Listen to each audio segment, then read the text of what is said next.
Hello, my sweet treasures. Welcome to another fun-filled adventure with yours truly, Kimberly Mallestone. I hope you're all doing well and enjoying yourselves. I know I certainly am. Life has been treating me quite well lately, and I'm feeling more inspired and creative than ever.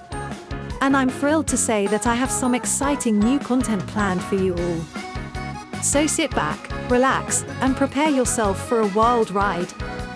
Because trust me, you're not going to want to miss a single second of this. Today's video is going to be all about exploring the fascinating world of Dwarven fashion. Now, I know what you're thinking, fashion? Really? But trust me, there's so much more to dwarf style than meets the eye. We may be small, but we dwarfs know how to make a statement with our outfits. From intricate chainmail to delicate form-fitting lace, we've got it all. And I'm going to give you a tour of some of the most iconic dwarf fashion pieces out there. Alright, let's start with chainmail. Chainmail is a type of armor made up of interlocking metal rings. It's lightweight, flexible, and provides excellent protection against blows and slashes. Now, chainmail is typically worn by dwarves who are involved in combat or other high-risk activities. It's not exactly cheap, though. A good set of chainmail can cost anywhere from a few hundred gold coins to several thousand, depending on the quality and materials used. So, if you see a dwarf wearing chainmail in the dwarf hold, you can bet that they're either a warrior or a blacksmith. And if they're a warrior, chances are they're pretty badass. Next up, we have weave thread cloth work. This is a type of fabric that's woven together using thin threads of metal. It's lightweight, breathable, and perfect for hot and humid climates. Now, when it comes to dwarf fashion, weave thread cloth work is often used to create clothing that highlights the distinctive features of a dwarf's body. For example, dwarf women tend to be proud of their bust and curves, so they'll often choose garments that accentuate those features. On the other hand, dwarf men are usually more focused on showing off their muscular arms, so they'll often go for designs that draw attention to their biceps and triceps. And because dwarfs all have similar body types, it's relatively easy to find clothes that fit well and look great on just about anyone. Plus, since weave thread cloth work is relatively cheap to produce, it's common for dwarfs to pass down clothes from generation to generation. So, if you see a dwarf wearing a piece of clothing that looks like it's been passed down through the family, it's probably because it has. And that's something to be proud of. Jewelry is a hugely important part of dwarf fashion, and it's something that we take great pride in.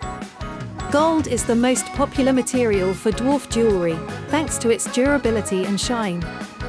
I personally prefer to wear gold armbands on my arms and gold anklets on my ankles. They add a touch of elegance and sophistication to any outfit, and they really help to bring out the natural golden tones in my skin.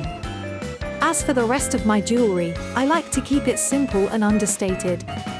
I don't wear rings, but I do have a few special pieces that I treasure. And yes, some dwarfs do wear jewelry in their beards or braids. It's a unique and interesting way to express oneself, and it definitely adds a bit of flair to any outfit. As for the cost of dwarf jewelry, it can vary widely depending on the materials used and the level of craftsmanship involved.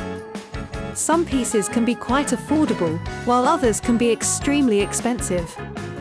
But regardless of the price tag, jewelry is a hugely important status symbol for dwarfs. It's something that we use to demonstrate our wealth, power, and social standing.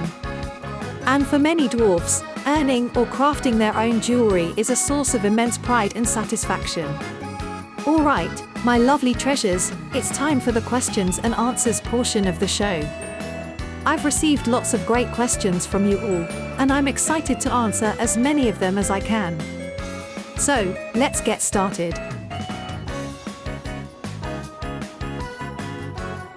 It's always been a bit surreal to me, knowing that my videos have had such a profound impact on Mealworm. She's always been so eager to learn about dwarf culture and traditions, and I'm honored to be able to share that knowledge with her. And the fact that she wants to emulate me and become more like a dwarf is truly humbling. she's become one of my closest online friends. Despite being a goblin, she's always been incredibly kind and loyal to me. And I think that's why I've grown to care for her so deeply. You see, when Mealworm was born, her goblin tribe believed that she was dead when she was born and tossed her to the worms. So, they decided to name her Mealworm as a sort of dark joke. But luckily, they were wrong, and Mealworm survived.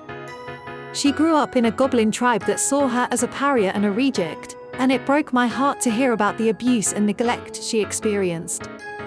But despite everything, she's managed to turn her life around and find happiness in her job at a junk depot. I'll continue to be her cheerleader and advocate, and I'll always be here to listen to her stories and offer her a shoulder to lean on. Because that's what friends are for, right? Haha, that's a very funny question.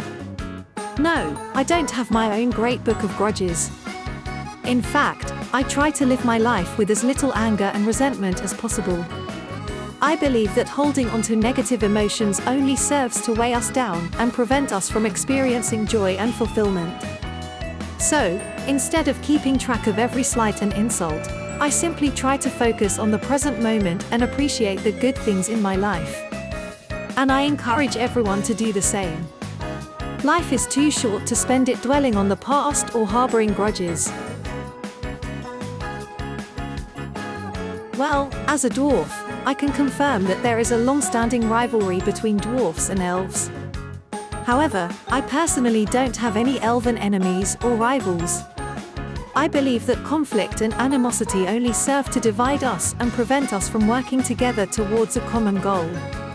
So, rather than focusing on our differences, I try to celebrate our shared humanity and find ways to collaborate and cooperate with one another. After all, we're all in this together, and we stand a much better chance of success if we work together as a team. Well, my lovely treasures, that brings us to the end of today's video. I hope you all enjoyed our little tour of dwarf fashion, and that you learned something new and interesting. If you did, please consider giving this video a thumbs up and leaving a comment letting me know what you thought. Your support means the world to me, and I'm always looking for ways to improve and make my content even better. And remember, no matter what you're wearing, you're always beautiful just the way you are. So, keep rocking those tits and iron hips, my treasures, and I'll see you all next time. Love you all.